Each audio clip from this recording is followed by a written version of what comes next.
your audio. Can you weigh in on who is the party of change when you look at how the Democrats have behaved over the last several years compared to what we're seeing in the Republican Party now going forward?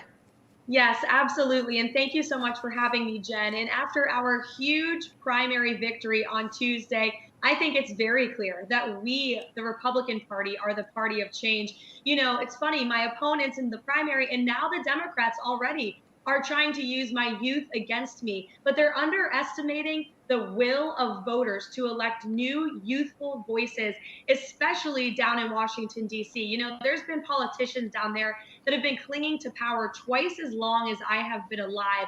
And we desperately need energetic fighters who are standing up for the people and are unequivocally going to put America first. You know, the Democrats are hitting me for my youth, and they're also hitting all Republicans as some MAGA extremists or fascists. And what I say to them is it's not extreme to want to put your country and your own people first. It's not extreme to want to have strong borders, strong law and order, and a strong economy. That's exactly what we fought for in this primary. And I will continue to bring that same message to independents in the general election. And I have no doubt we'll continue to defy the odds, smash expectations heading into this big general election fight in 8 weeks from today. Yeah, great point, Karoline. Joe, in a recent Harvard Kennedy poll amongst 18 to 29-year-olds, only 13% of young people believe that America is going in the right direction. I just can't believe these numbers.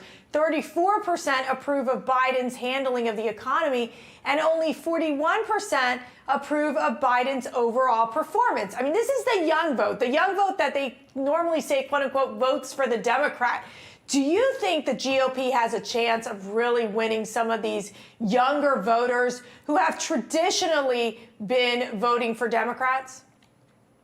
Well, Marcia, I think that America is worth fighting for, and I think that's why me and Karoline and the rest of the young conservative movement is out there fighting for America and our values because we believe in it. And we have to have young people step up to the plate. And when you see these poll numbers, well, gosh, who would want to approve of a 78-year-old president that's completely thrown our country down the drain, doesn't believe in it, doesn't believe in the mission of the American dream? And so that's why we're here stepping up, recruiting young people to run for city, state, and county office to make sure that we have a pipeline and a roster built up so we can have more people like Karoline that are in Congress fighting for this country and standing up for it.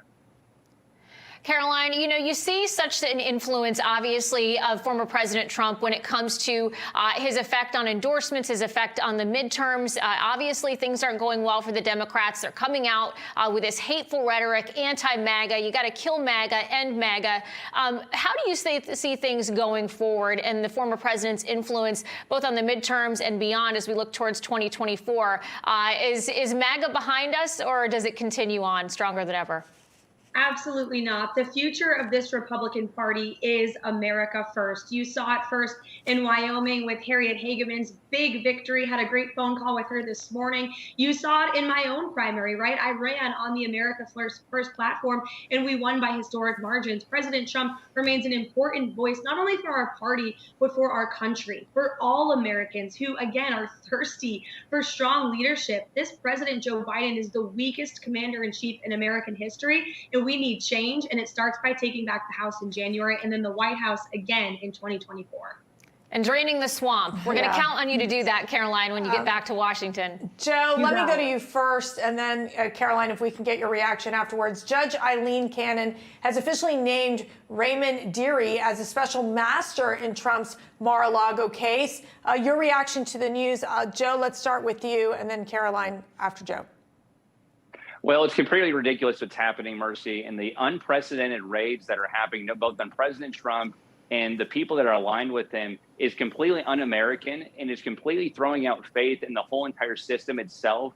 And what the Joe Biden administration is doing and what the DOJ is doing right now is completely tearing down America and is dividing us more than anything else. They said that President Trump, would divide us. That it's totally untrue. He unified us and he did the best he could. And this administration is doing the best they can to tear America apart and tear the unity across this country. And it's completely despicable. Karoline, 30 seconds. Yeah, absolutely. Well, what I can tell you after campaigning for more than a year is that unfortunately the American people don't have trust in our government institutions, and we need to reinstill that trust. And it starts by taking back the House with a strong America First majority in Congress who will not just govern, but will go on offense to hold these corrupt folks, frankly, on both sides of the aisle accountable. And we will do that come January.